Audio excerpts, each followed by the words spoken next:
you hit record for us? There he is, it's ahead of the game. Perfect. So welcome everyone to this call. It's we were just looking, it was May the 6th that we did this call last time, which yeah, really seems like a lifetime ago. It was, as Jeremy just pointed out, we were in hard lockdown here in Singapore, and there were various lockdowns around the world, and we're kind of in and out of different scenarios and different geographies around the place. But very glad to have Mark Matthews back with us. So Mark Matthews, head of research at Julius Baer. We did, if you missed the last one, it's actually, it's still getting good views on YouTube, our last webinar back on May the 6th. So if anyone wants to find out what Mark was saying back in May and hold it against him, that's on my YouTube channel. Go and have a look. But yeah, really looking forward to this. A lot has changed since May. So without any further ado, I will hand over to Mark. I look forward to hearing what's going on in the world. Thank you very much, Callum. I'm just sharing my screen here with you all, and I just want to confirm if you can see it. Can you see it? Yeah, all good. Excellent, thank you. So good morning, good afternoon, ladies and gentlemen, wherever you are in the world. Honor and pleasure to be with you again. And there's a lot to talk about, so I'll just skip the niceties. Here's the asset allocation that we recommend to our investors. And as you can see, 50% equities, 40% bonds, 6% money market, 4% alternatives. Now the money market is mostly US dollars, alternatives are mostly private equity. Bonds are mostly in the BB or BBB space with a bias toward emerging markets. And recently we've taken a big liking to Chinese renminbi bonds. I'll talk about that at the very end. One pocket of opportunity in another otherwise asset class that's quite compromised because of the intervention of the central banks. And then in equities, majority of the overweight is in the United States and China, but I hope I'll have a chance to talk at the end about how I see a real opportunity over the next 5 years to invest in new economy stocks in the other emerging markets like India, Indonesia, Vietnam, Brazil, Mexico. There's going to be a lot going on in the new economy in the emerging markets. But let me start with a little humor, if you'll allow me. Here's a cartoon. A husband and a wife are sitting in a bomb shelter wearing gas masks, surrounded by weapons and ready to eat meals. And the husband's looking at his tablet and he's saying to his wife, well, at least the stock market had a good day. And it's kind of been a surreal year, hasn't it? I hope you'll agree with me. So many things have happened in ways that we could only understand in retrospect. We could never have forecast these things. And we got the coronavirus wrong. I don't mean that we didn't see it coming. I don't blame anybody for that. You can't see that kind of thing coming. But you might recall at the beginning of the year, most people thought it was going to be like SARS. Well, that was totally wrong. And then we also thought it was going to be bad for China and the rest of the world would be fine. That was totally wrong too. The CSI 300, which is the Chinese mainland stock market, up 26% so far this year in dividends, in dollars, including dividends. Hang Seng Technology Index, that was only launched in July, but if you owned those 30 companies from the beginning of the year, you'd be up 91%. And then so contrast to the S&P, which is up 9, the NASDAQ's up 35. It's simply astounding, especially when you consider that consumer confidence has fallen so much, and that's the light blue line in this chart, and then the S&P is the dark blue line. And in the past, they moved in the same direction. So why are they not moving in the same direction this time? There's a few reasons, and one is that the S&P is a market cap weighted index, and the big stocks that dominate it don't represent the economy, the American economy, the way they used to in the past. And I'll give an example: information technology, interactive media, healthcare. They were more than half of the S&P's earnings in the second quarter. But those three sectors combined are less than 1/7 of US GDP. And S&P earnings that fell 32% on the year in the second quarter, well, more than 3/4 of that fall was in energy, travel and tourism, and banks. The other sectors are only about 8% of the 32% fall in profits. So that's part of it. Now, the other thing is the sheer force of money. Sheer force of money. Let me explain. All the lines running across the middle of this chart are showing you the ratio of money supply to industrial production in the 10 previous recessions since 1949. And the average of those is the thick red line. And so if we start over on the left of the chart, that's 12 months leading up to the end of the recession, which is 0. I put it in that pink box there. We think the recession is ending around now, by the way. And then to the right of 0 is the 12 months that follow the end of the recession. And so it's not surprising if you just look at that red line that in the past, getting toward the end of the recession, when you're in a recession, the red line's rising. Governments, central banks, they're pushing money in the economy, trying to help it get through the tough times. But what I want to say is contrast that red line to the blue line. The thick blue line is our recession today, and you can see it makes all the other interventions pale in comparison. The money supply that the central banks and the governments have injected into the economy simply never seen anything of this magnitude. I can also show you money supply relative to, not relative to industrial production in recessions, but relative to GDP going all the way back to 1831. That's this chart here. Dark blue line is the money supply growth, light blue line is the GDP growth. And the money supply growth, if you look closely on the right, is running about 25% higher than what it was last year. And that does not happen very often. In fact, I drew a horizontal dotted red line from there to the last time it was this high. And if you look, you can see that was World War II. And it's really amazing when you think about it. Think of all the other crises that have happened between World War II and today. There have been a lot of them, but not one was the response anything like what we've had today. I guess because we know now it's not SARS, it's probably more like Spanish flu, in other words, gone all over the world, highly contagious. And I'm going to get to the coronavirus in a minute, but I basically want to say with this chart, if you look closely at these lines, they do tend to move in the same direction. And I know this time a lot of the money supply is going into things like debt refinancing instead of productive activities. But it stands to reason, I think, eventually that light blue line, GDP growth, is going to go up too. And in fact, our forecast for the US GDP growth next year is 4.2%. And that's a big recovery. To put it in context, last year, their economy grew by 2.2. Now, one thing that's unusual about this recession is how it's hit different sectors differently. And the manufacturing sector has not really suffered very much at all.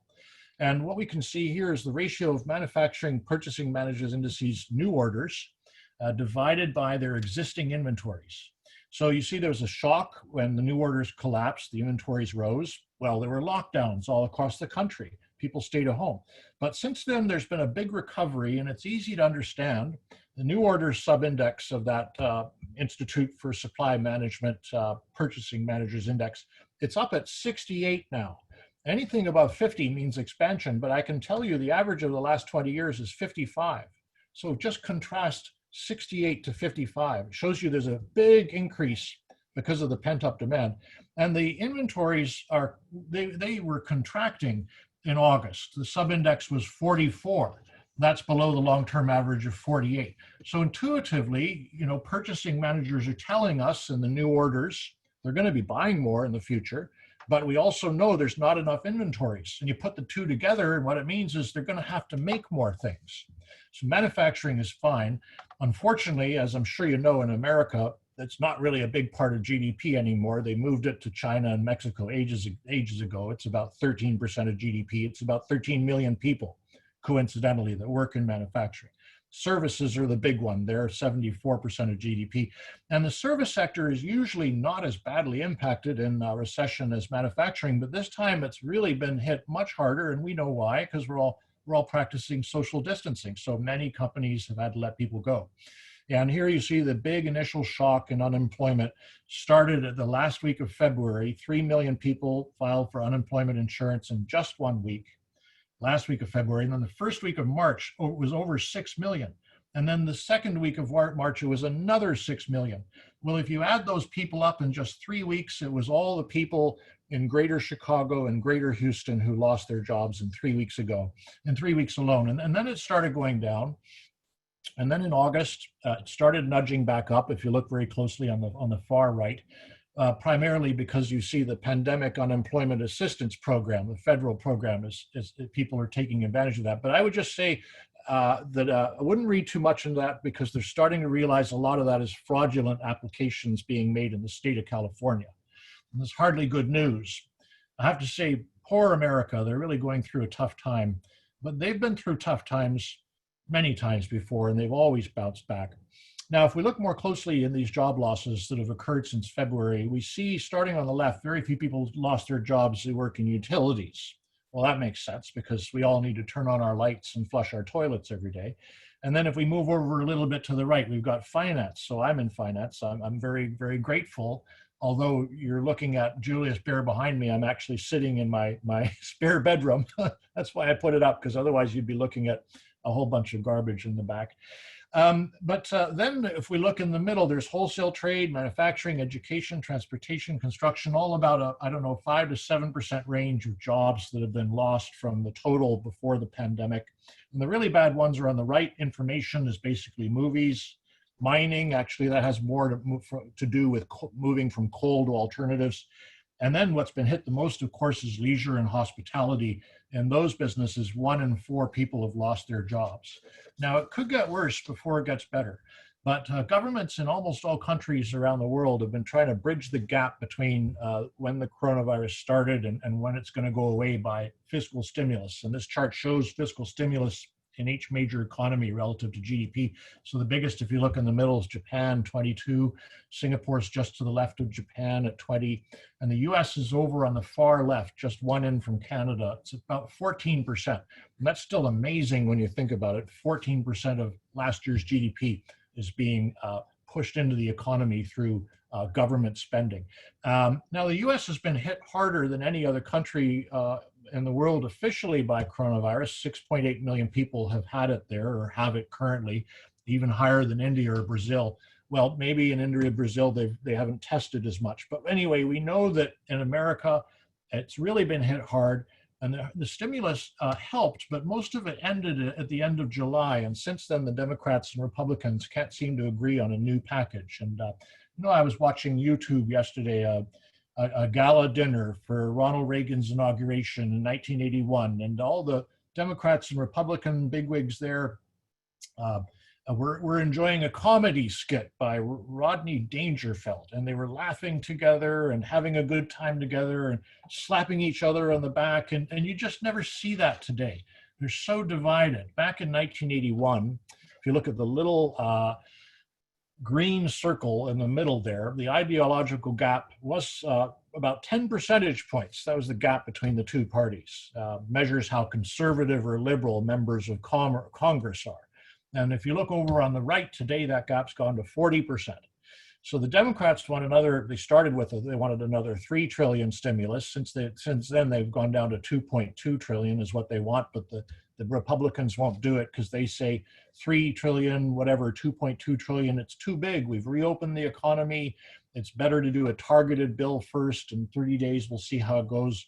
But really what they're worrying about is, number one, a lot of Republicans don't like blowing out the deficit. Number two, when you give people free money, a lot of times it's an incentive not to work. And number three, they know that this big Democrat bill is going to go mostly to places like California, New York, and Illinois, which are the Democrat strongholds. And they don't want to bail out those states because they know that voters in the other states won't like that. And there's an election coming up. So we'll see what happens. It is a problem because today the US economy is about 97% the level it was at on January 1st. But the fiscal stimulus I showed you in that chart before actually accounts for about 6 percentage points. In other words, we would be only at 91% of pre-crisis level if we hadn't had the fiscal response. Well, speaking of the election, I want to talk a little about the election, and I'll just show you the betting odds right now are showing that Joe Biden is going to be the likely resident of the White House, 52.5% chance, according to the betting websites for Biden, 46.8 for Trump. Let me just say that these betting websites take a lot of their direction from the polls, which are giving Biden about a 7 to 9% lead.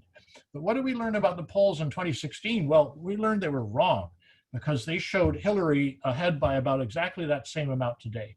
And the fact is that conservatives won't truthfully answer polls anymore because, just last month, Pew Research did a study. They found 80% of respondents said they don't want to say what they think, conservatives, because they don't want to get in trouble. And 65% of moderates said the same thing. So people think that perhaps up to 2/3 of those two groups, conservatives and moderates, are actually lying about their support for Donald Trump, either directly or by omission.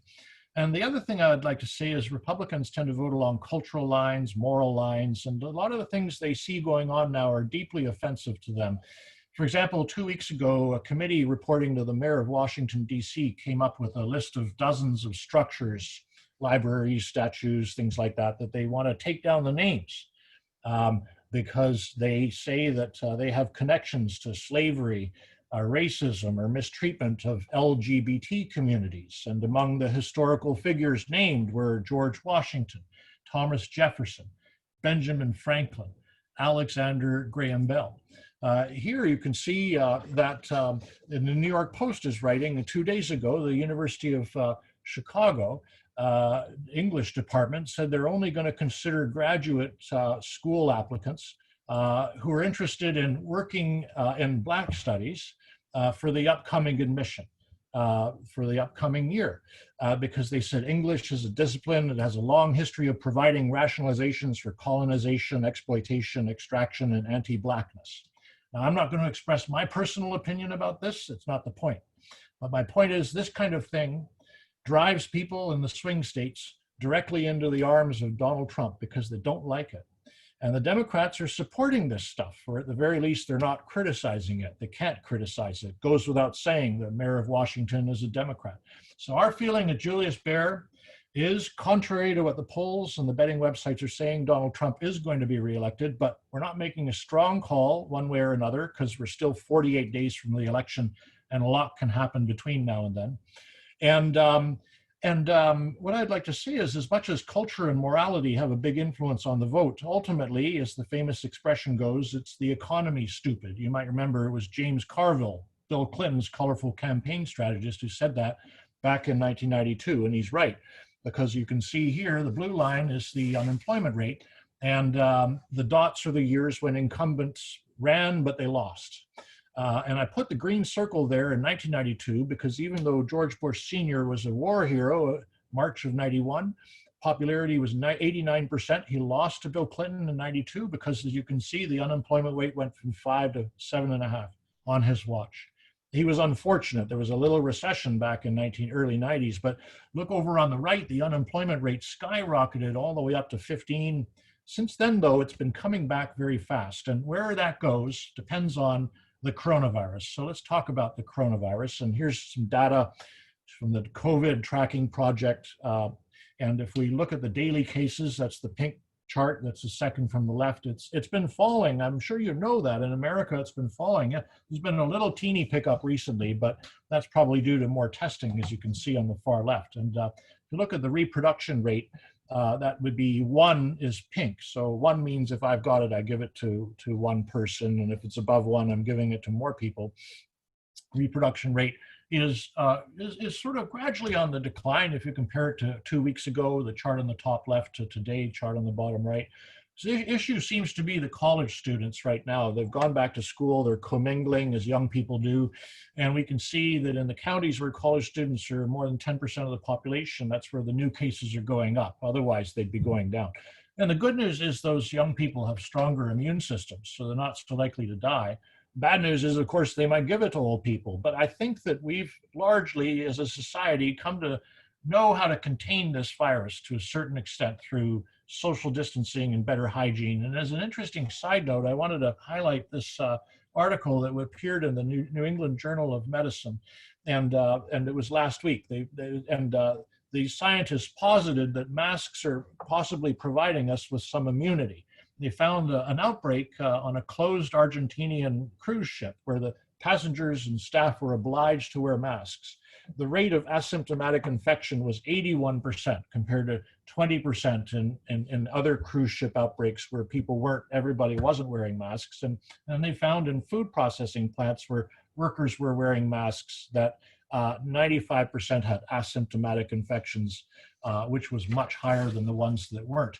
So wearing masks, it doesn't eliminate the risk, but the viral load you get from an infected person is a lot less. Just like in ancient China, they would scratch your skin and put a little tiny daub of smallpox on it, so it was enough to expose you to it, provoke an immune response. Maybe you got a little bit sick, but it wasn't enough to kill you. And I think that possibly the masks are doing that. But then we can also talk about, for some reason, the mortality rates are going down. So here in America, you can see the new cases are the dark blue line, and the light blue line is the deaths are the gray line. So clearly a big difference from in the first wave back in March and April. Same story in Europe. The blue line, the dark blue line is new cases, and the light blue line is the deaths. So it's a very interesting thing. I don't know if it's because of masks or a mutation into a less deadly form, whatever the case, but it's good news because it means this time around, even though there have been a resurgence of cases in several parts of the world, Europe is just one of them. Governments, for the most part, haven't gone back to big lockdowns. Even in India, they haven't done it. And so you can see here, people haven't drastically altered their habits. They're not as scared anymore. And you can see here, mobility globally is still gradually on an uptrend. It hasn't dipped back down with the second wave. In the developed economies on the left, and in the emerging economies on the right. And then there's medicine, and let me just say that there's the therapeutics. I know a guy who got it here in Singapore, and they gave him remdesivir in the hospital, and he told me he was cured within 2 days. But here you can also see Eli Lilly reported yesterday that they found their therapeutic drug appears to be reducing the hospitalization rate. And of course, there's vaccines. So there's all these vaccines under development. 5 are already in use in China and Russia, and then we got 9 in phase 3, which is the very, tens of thousands of people, final human testing. And 2 of those one is AstraZeneca, the other is Pfizer. AstraZeneca, let me just get through this. Oh, I guess I'm sorry, I missed it. But let me just say, AstraZeneca, they halted their phase 3 trials last week, but they're back on now because an independent review showed that the adverse reaction from that one individual who did get sick was unlikely because of the vaccine. I mean, when you're doing a trial of 30,000 people, people will get sick regardless. And then Pfizer's CEO said their vaccine could be distributed before the end of the year in mass quantities. And the Center for Disease Control sent a letter to all the states late last month outlining the requirements for shipping, mixing, storing, and administering 2 vaccines that they said could be available as early as late October. And they wouldn't say which ones they were, but analysts basically thought that it's probably Pfizer and Moderna because that's what those specifications seem much more akin to. So I think what I want to say is that unless the virus mutates into a more deadly strain, or when we get the winter in the northern hemisphere, somehow there's a massive second wave, then I think probably the news is broadly positive on the virus. And I'm going to just turn to the stock market now. And the S&P was up, as you can see here, 5 months in a row, May, June, July, August. And so can it go up 6 months in a row? It has done that in the past. If you look at the red areas there, 4 times in the last 20 years, it did manage to go up 6 months in a row. But this month so far, it's down 3.3%. And I would highlight that September is usually one of the weaker months for the market. It's the one that's in the red rectangle. And on average, it's been down. If you look at the blue bar, that's the last 70 years average. It's on average, it's been negative. The last 20 years is the yellow bar, negative. Not the last 10 years, I have to admit, that would be the black bar. So over the last 10 years, the average was positive. But if you look and compare that black bar in September to the other months, actually the return was lower than average. And then the last thing to highlight, the green bar, is election years. And in election years, historically, it was down. I might also add that 2 times in August that it was up more than 5%. Most recently, because in August last month, it went up 7.7. So the last 2 Augusts that it went up more than 5% were in 1986 and the year 2000. And in the Septembers of those years, both times the market was down. You can't deny the market's expensive. Here you can see the bar at the top. The S&P has gone up 365% from the bottom of the global financial crisis. And if we look at the column in the middle there, the bar in the middle, I should say, excuse me, the earnings per share have only gone up 158%. And here we can see the price earnings ratio of the market. Well, this year is irrelevant. It's been wiped out. Nobody's looking at this year. We're all thinking about next year. Consensus is expecting 25% earnings growth, which we think is about right. But even with 25% earnings growth, next year, the price earnings ratio will be about 20 times. And then the year after that, with 15% earnings growth, it's going to be 18 times. And you'll observe, you see that blue solid line that runs across the middle. The average over the last 10 years is 16 times. So even 2 years from now, the market will be more expensive than its historic price earnings ratio. And we know what's been driving the expensiveness of the market. It's the technology, the big technology stocks. NYSE FANG is the blue line here. That's the large cap technology stocks. And you can see that it went up much more than the S&P. That's the black line. It went up much more than S&P X technology. That's the green line. And it went up much more than the rest of the world, which is the red line. And we know why, because people like me have been staying at home, like the guy on the left there, which is great for Zoom and Salesforce and all the other companies that cater to us. And we're not just working at home, we're shopping at home more, as you can see in the chart on the right. So actually, with the big technology stocks, I have to admit, yes, they have gone up a lot since coronavirus started, but when we analyze the reason why their price has become more expensive to the rest of the market, it's just the blue part, the increase in their valuation relative to the rest of the blue market, relative to the rest of the market, is not the main reason why their share prices have gone up. The main reason why, 2/3 of the reason why, is the black part, which is that their earnings have been much better than the rest of the market. But here you can see the valuation of the technology stocks today. Their premium to the broader market. Let's just focus on the big 5, which are Amazon, Apple, Alphabet, Facebook, and Microsoft. That's the black line over on the far right there. The price earnings ratio premium to the broader market is approximately, 80%. But look where it got up to in the dot-com bubble. It got up to almost 250%. Still, I do scratch my head and wonder, for example, should Zoom be worth more than IBM? When Zoom made $663 million in the second quarter and IBM made $18 billion in revenue, should Salesforce be worth more than Exxon? I don't know. But Exxon's revenues in the second quarter were $279 billion and Salesforce's were $17 billion. Should Tesla, in a few months alone, have surpassed Exxon, JP Morgan, Walmart, and Johnson & Johnson to become the 8th most valuable company in the world? If you look at the column on the far right there, you can see the bottom right there, you see Tesla's there just on top of JP Morgan and Johnson & Johnson. I honestly don't know what the answer is. All I'll say is when a product or service is so revolutionary that it goes from hardly anybody's using it to everybody's using it, then the share price can do a lot more than this. That's what happened to Dell in the 90s. It's what happened to Apple in the 2000s. And you can see here, it's what happened to Amazon in the 2010s. And 10 years ago, if you'd looked at Amazon, you'd probably have looked at it much the same way that people are looking at Tesla today. This is crazy. How can this thing be worth so much money? Earnings are 1,000 times price earnings. It doesn't fit into any of the traditional ways we have for analyzing stocks: discounted cash flow, net asset value, price earnings ratio, dividend yield. But as you can see, Amazon kept on going up. And I don't know if Tesla's are a buy or a sell, But a point I want to make is what Amazon's share price was telling us 10 years ago was the retail companies were in big trouble.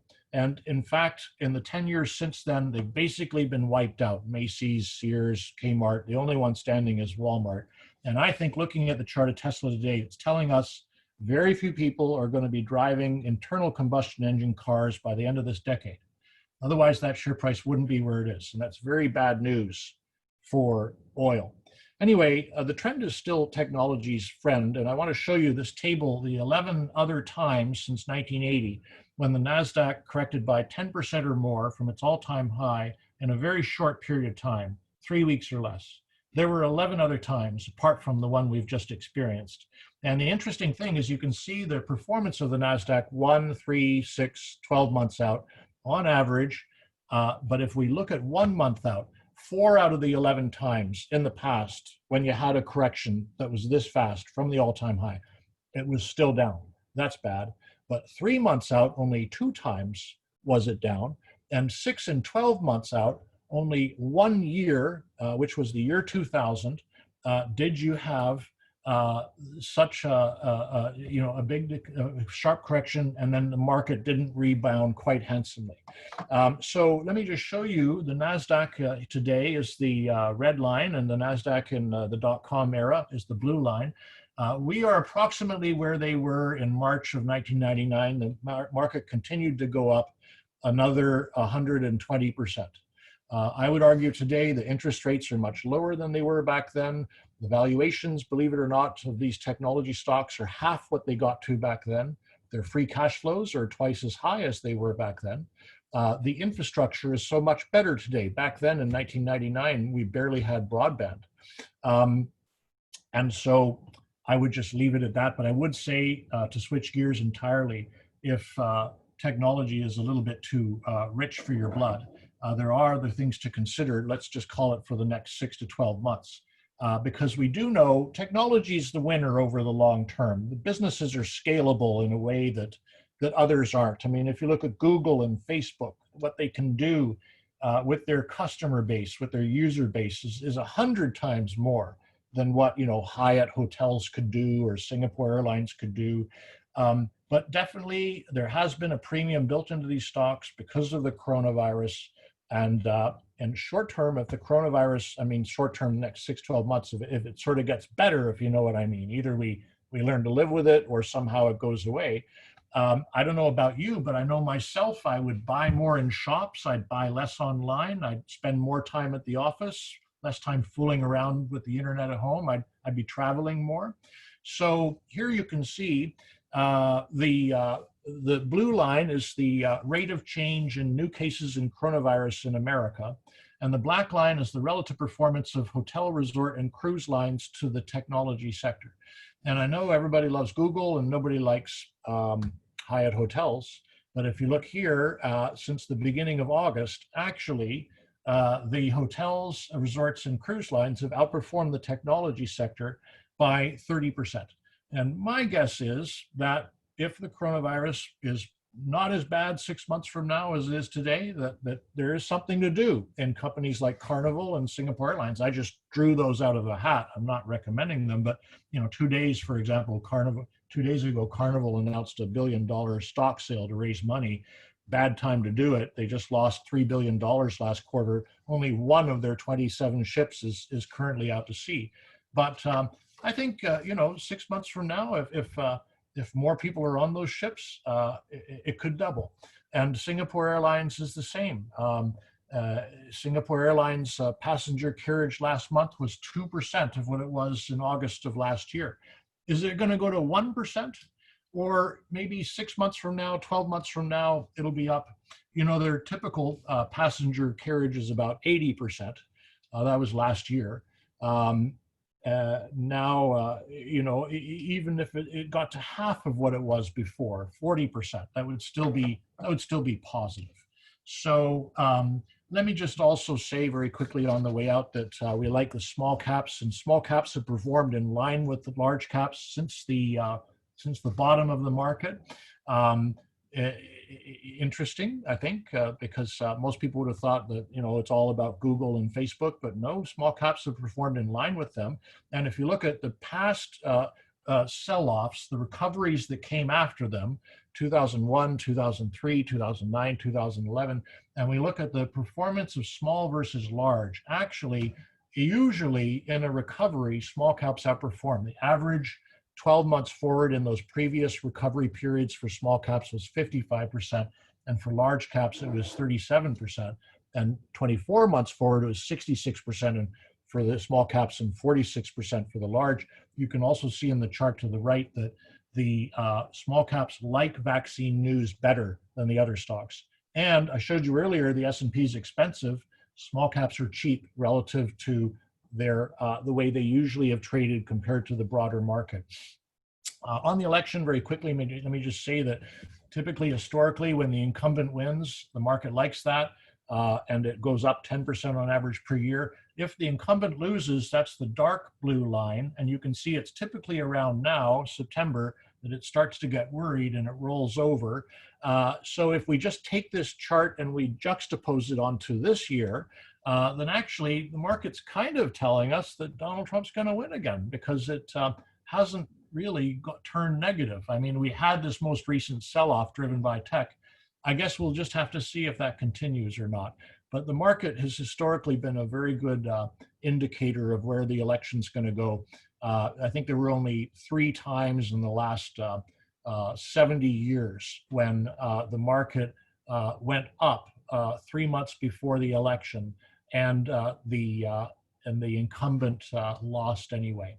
But I want to say, in defense of Joe Biden, that if you look at the years when the Democrats controlled the White House and the Congress, the average return was a very decent 13.2%, which is actually even higher than the average of all the years since 1950, which was 11.5%. Let me just finish off on China. There's been a very nice recovery in fixed asset investment.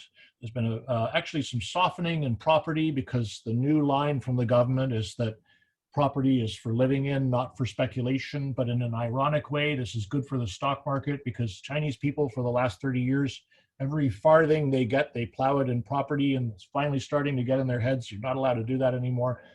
We're not going to let prices go up. So what are your alternatives? Wealth management products, where the yield has gone from 5 to 3%, and then stocks, and then bonds. And we like Chinese stocks, and we like Chinese bonds. Here you can see the retail sales have improved. Online sales softened a little bit in August, but that's a good thing, because it tells you people are going back outside to go shopping again. And broadly speaking, China's economy is the only one in the world that, if you look very closely in the middle there, China's the purple line, is actually higher than it was on the 1st of January. And other emerging economies, if you look to the right of that, you're going to have to wait until 2021, in some cases even 2022. Now, a lot of people say China's been a huge opportunity cost over the last 10 years. Look, over the last 10 years, if I bought the MSCI China Index, I would have made 7% per year. That's on the top right. You can see that data. If I bought the MSCI China Index, I would have made, MSCI USA Index, I would have made 14%. So why should I buy China today? And my answer is very simple. It's not the same market that it was 10 years ago. 10 years ago, if you look here, you can see 80% of the Chinese market was old economy, financials, utilities, industrials, materials, oil and gas. And only 20% was new economy, technology, telecommunications, consumer healthcare, where returns on equity are twice as high as old economy, and the earnings growth is also twice as high. But you can see there's been a transition where in approximately 2018, new economy took over old economy, and new economy is now 70% of their market, old is 30%. But with Ant Financial and many other IPOs coming up, I do believe that the Chinese market will be basically a new economy market, a very, very big new economy market, the only one really outside of the United States over the next few years. And these companies are making a very good money. In fact, you can see here the Hang Seng China Technology Index was only launched in July, but if you'd owned these 30 companies at the beginning of this year, actually they've gone up 40%, which is almost twice as much as the NASDAQ 100. And then lastly, on the bond market, we like CNY bonds. CNY is Chinese renminbi bonds, because you can see the yield of their 10-year government bond over the US government bond is as high as it's ever been. You're getting about 3% in CNY, but they are the one major economy in the world that hasn't adopted, extremely low interest rates or negative interest rates. They haven't done quantitative easing. They've had quite conservative macroeconomic policy, which simply means they have a lot more ammunition than anybody else. And there's been big fund inflows into the CNY debt over the last 3 months. And I've got one more comment to make, which is gold. I like gold. It's breaking out, I think, from this pennant formation, getting to where the tip of the pennant, typically the way you go is setting a new direction. If you look at previous bull markets, they have gone up more. But essentially, the reason to like gold, I think, is very simply twofold. The first is that what the coronavirus has done is it accelerated a transition from last decade's quantitative easing to this decade's modern monetary theory. In Finland and Spain, they're introducing universal basic income, and I know those aren't big economies, but it's the tip of the iceberg. Canada's talking about doing the same thing. And as you spend more money to help bridge the gap between the rich and the poor, which is as wide as it's been since the 1920s. So if we don't do this, we're going to have serious social problems. But by definition, you have to increase your debt a lot. And just like a person, the more debt they have, the lower their credit score is. A country, the more debt they have, intuitively, the less valuable their currency should be. So most currencies will devalue versus real assets, and gold's a real asset. And my last chart is just to show you, and I sincerely hope I'm wrong, that I think the next 5 years are going to be very hairy as far as geopolitics go. You can see here that there's a clear inverse correlation between people's sense of well-being and political stress. And sense of well-being has been declining because of globalization and technology and China becoming a superpower and all that kind of thing. And at the same time, geopolitical stress is rising. And the only the only financial asset that I think is pretty much guaranteed to go up in the event of a war is gold. So thank you for your attention. I'm ending now, and I'm going to hand it back to Jeremy and Callum. Thank you for that, Mark. That was fascinating as always. I'm just wondering whether that, I presume that well-being and political stress is Americans, with China being one of the cause of concern. I imagine the well-being and political stress in China might be slightly different to that. Yeah, no, you're right. I don't actually know the underlying data, what countries. I presume that it's also got UK because it's starting in 1760, 1780. I don't really know, to be honest. Yeah, no, it's interesting. Yeah, look, fascinating. So many. I love the way you just pull data from seemingly absolutely everywhere. I don't know how you do it, but it's fascinating to see the different trends. And I mean, one of the things that stood out to me was the hotel and cruise liners in the last couple of months outperforming tech. It begs the question, who would go on a cruise ship? But interestingly enough, I had that question way before COVID. It's never really struck me as a pleasant way to spend time. But look, fascinating stuff. I've got some questions that have come in, but before I do that, let me introduce Jeremy Harper. I apologize, I should have done that at the beginning of the call. So we're also joined on this call by Jeremy. So Jeremy is the founder of the Harper Club, which is a very successful global M&A training business, mergers and acquisitions business. He's the founder of Unity Group, the originator of the agglomeration idea, and my co-author on the book Agglomerate. He's currently based currently spending the summer in Europe. So Jeremy, what did you think of that presentation? What are some of the things that stood out for you, and what questions do you have for Mark? Yeah, it was fascinating. So I've got a mixture of my own kind of comments, questions, and some ones that people have posted on the LinkedIn chat that we can dive into as well. I guess if we go right back to the beginning where you talked about the the Fed money supply and the timing of the money supply, compared to the recession versus previous events. It was like they got their retaliation in first, before the crisis really bit, which was quite unusual. I guess the question that comes out of that is, do you think that money stays around in the economy? Is it, does it have a one-off impact on markets, or does it create a new normal in markets? Jeremy, I think you just hit the nail on the head. I think it's a new normal. And I think what we've learned, and a lot of economists were pointing to Japan as the precedent in this, is that central banks in the big developed countries can actually just do whatever they want. They can keep on going. It's almost limitless. And of course, that's the definition of modern monetary theory. Just print endless amounts of money until you get real inflation, and then you raise taxes and you dial it back. Yeah, although the Fed seems to be willing to let inflation run a little bit, huh? Average of 2% would give, you could have 10% for 10 years and have an average of 2%. So. Yeah. Well, somebody asked Powell that question last night. What is your target? Because they used the word moderate in their statement, and the Fed was very cagey about it. He only said, well, it wouldn't be permanent. It's not something we would allow to happen permanently. But anyway, you're going in the right direction, because I think that if you combine this tremendous injection of money supply and governments responding to wealth inequality, and things like universal basic wages, and Joe Biden says he's going to double the minimum wage. I think we've got to be looking at some inflation down the road. It has to be one of the outcomes of this. Yeah.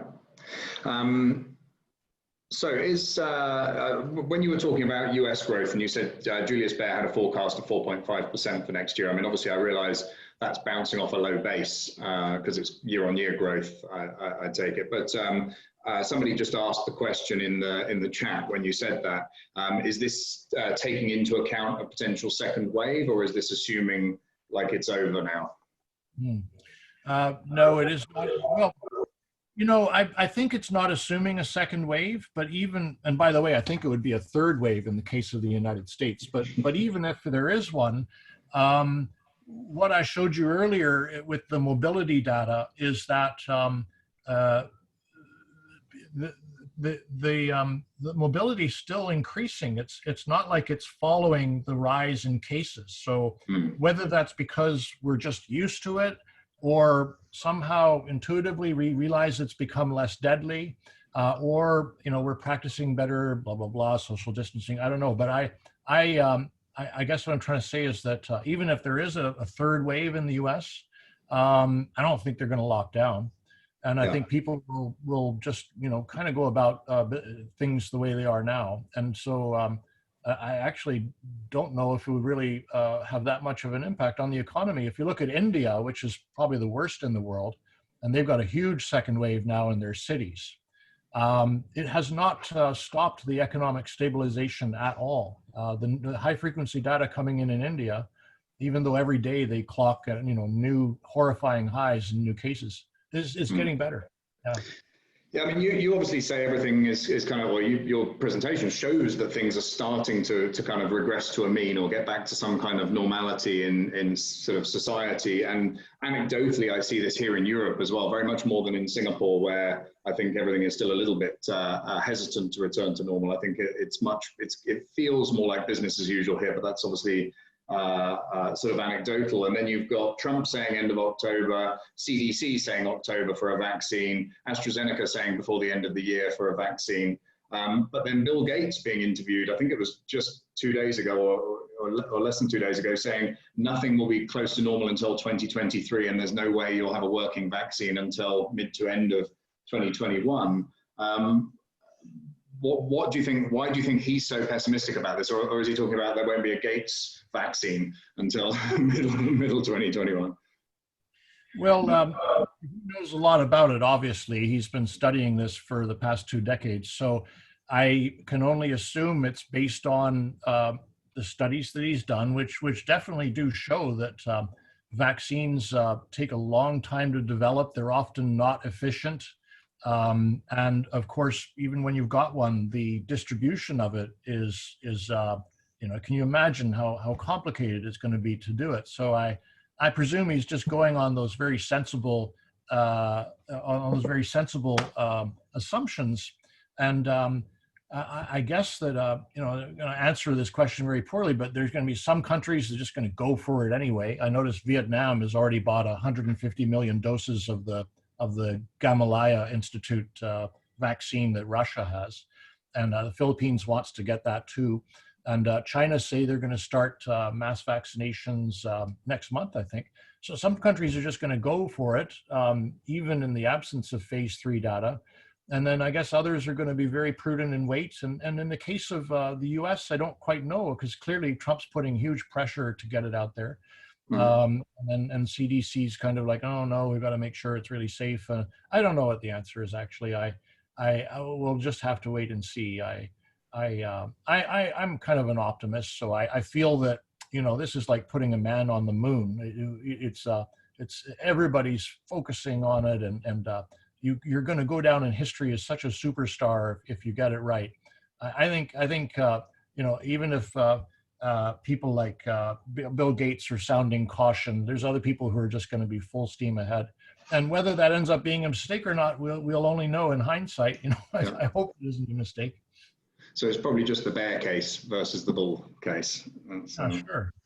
So the air in the bubble of the markets at the moment, or the market hubris at the moment, from the Julius Baer standpoint, do you see that coming? Is that retail money in the market, or is it institutional money in the market? Where are institutions sitting right now?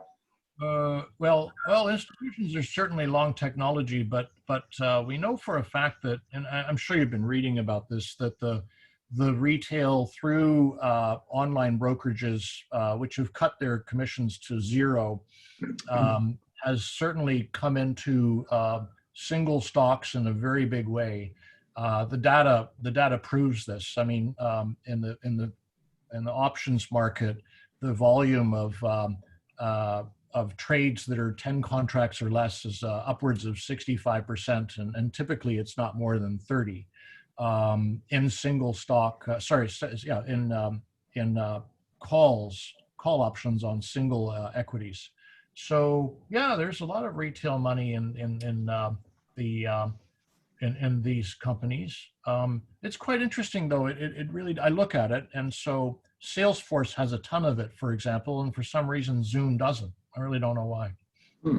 Interesting. So this is the just jumping in. So this is kind of the Robin Hood phenomenon, which has been talked about a lot. But actually, going by the data that you showed, from the Julius Baer perspective, it didn't look like you particularly thought the tech stocks were actually overvalued in terms of whether that's retail or. I put it another way, Callum, and I'm sure these are famous last words, but I think you've kind of got to go to the hospital and get value extracted from you, because otherwise you're probably going to miss so many opportunities in the next 5 years. But I mean, certainly the whole way I was taught to invest would have been just a recipe for disaster over the last, broadly 5 years. And I think that will probably continue. When you're looking at, these companies, as I said earlier, the only thing I can think is that to describe it is that we're getting this tectonic shift now in so many industries. And we saw what it did to retail over the last 10 years with Amazon, but that's going to happen like in so many other sectors with so many other players. And I think that, technology companies will be responsible for some of it, but others will be, companies that are just coming up out of nowhere, that are going to grow very, very quickly, or companies in the old economy that are nimble and innovative enough to reinvent themselves somehow. But I'm absolutely convinced that this whole concept of digitalization, we're just really scratching the surface, particularly in the emerging markets.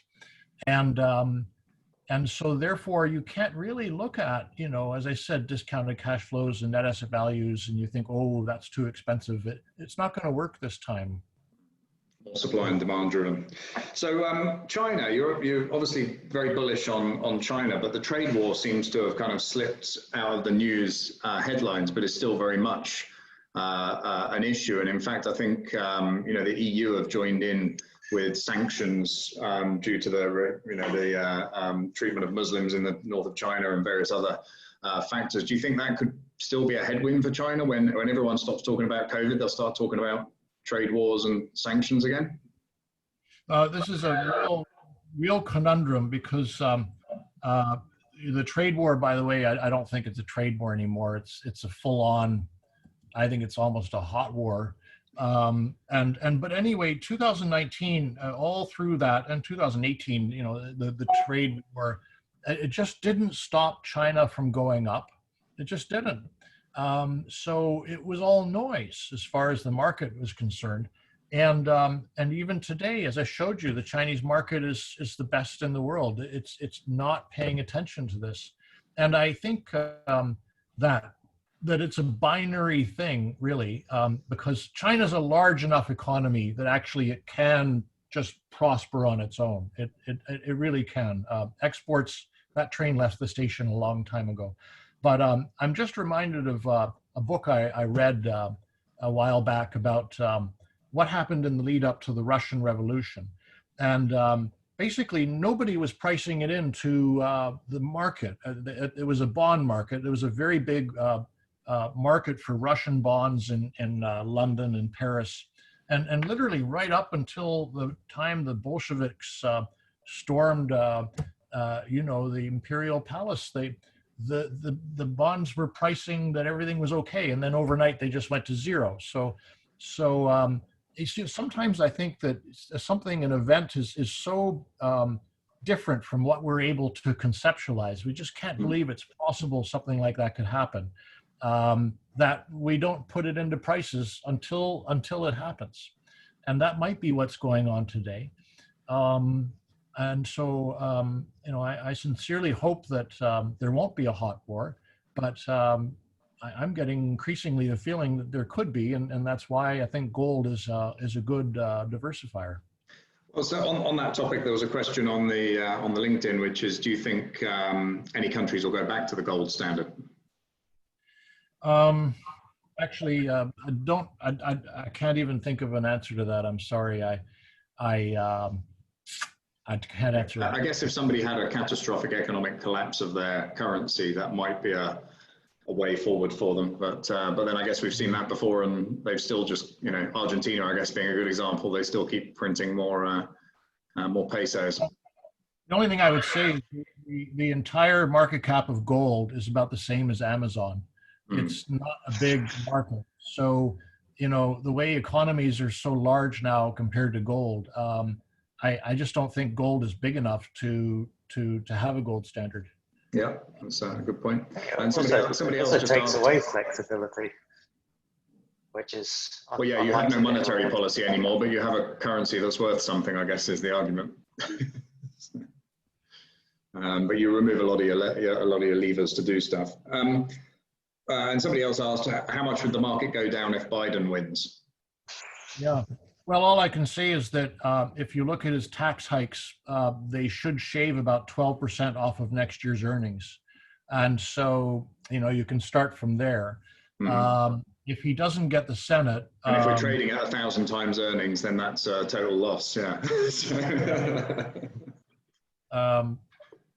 But on the other hand, he'd have much better relations with, everywhere in the world except for China. I mean, I think the bipartisan, the terrible divide in Washington would be healed a lot because he's been there since 1973 and he knows people. He's very good friends with many Republicans, so I think he would be very healing actually for the U.S. He's not Bernie Sanders. If you look at his career, he's a centrist, a incrementalist. In fact, I was quite interested to read in the Washington Post that Bernie has been very, very critical of Biden's campaign. In a strange way, that's a positive because it shows Bernie realizes that Biden's not probably going to, he's not following through with the really hardcore socialist stuff. I don't know. You know, Trump has been such an emotional roller coaster. I don't even know myself if I particularly want another 4 years of that.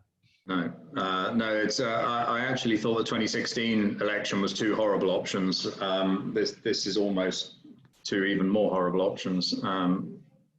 But yeah, I don't envy a voter in the US right now. But yeah.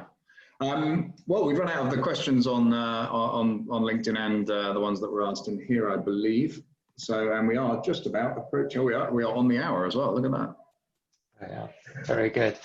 So, thank you very much, Mark. Thank you, Jeremy. It's yeah, really fascinating. We're going to we will put this up on YouTube. I think I'm going to go back and review some of it because there's some very interesting stuff there. And I think yeah, clearly having a flexibility around your investment policies, looking at new economy and emerging markets is clearly well worth doing. And I also, yeah, we've done some data at MBH, done some research on small caps and how quickly they bounce back after recessions. So that'll be interesting. Whether there are ever recessions again in the future, if we now know that governments can just print unlimited money, that's be interesting. Which government's the first to let us go into a recession with that firepower? But yeah, fascinating as always, Mark. And if you're up for it, I'd love to get you back in another quarter or so and see what's going. But yeah, so lots of great stuff there. Much appreciated. If you'd like to carry on the conversation, myself and Jeremy will be back and forth on LinkedIn. So do please leave your comments there, and we'd love to hear from you. What did you think? What did you learn? What do you agree with? Disagree with? So just stick it into LinkedIn, and yeah, thank you all for attending. We'll see you next time. Thank you very much. Thank you very much, Mark. Much appreciated. Thank you.